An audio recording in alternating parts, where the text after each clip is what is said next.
Hey guys, good morning. আমি Aindrila and welcome back to my channel. কোকোর আজকে lunch মেনুতে ছিল পাতলা করে জিরে বাটা দিয়ে মাছের ঝোল আর ভাত। সজনে ডাঁটা আমি কোকোকে হাতেও দিই খেতে, আবার আমি ভিতর থেকে পাল্পটা বার করে ভাতের সাথে মাখিয়ে খাওয়াই। খাবি ওই রান্নাটা?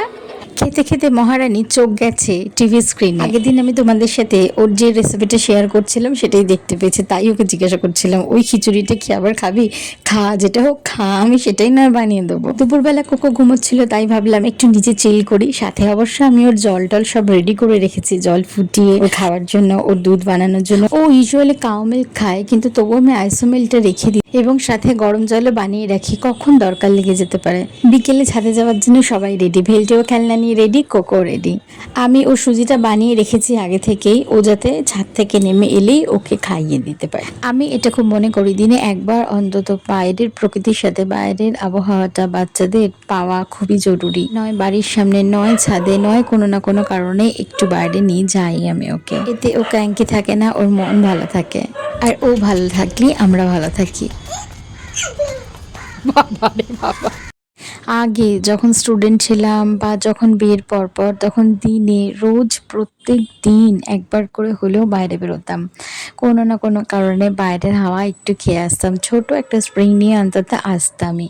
কিন্তু এখন যেন তো আর এনার্জি থাকে না, মানে এখন মনে হয় না যে দিনে একবার অন্তত বাইরে বেরোতেই হবে কোনো না কোনো কারণে। এখন মনে হয় যে টাইমটা ফ্রি পাচ্ছি, যে টাইমটা ফাঁকা পাচ্ছি, সেই টাইমটা একটু রেস্ট নিয়ে নিই।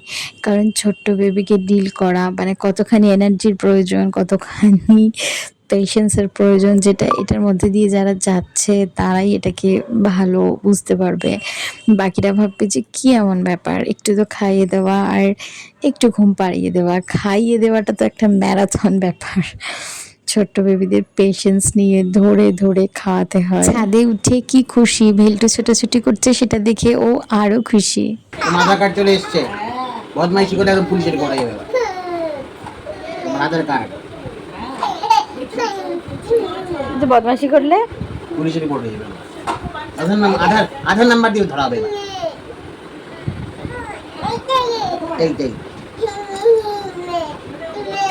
ভালো হয়েছে, আধার কার্ডটা বলে নীল রঙের আধার কার্ডটা ভালো লিখেছি মানে। আজকের ভিডিওটা রাখলাম এই পর্যন্ত। দেখা হচ্ছে আবার কাল নতুন আর একটা ভিডিওর মাধ্যমে।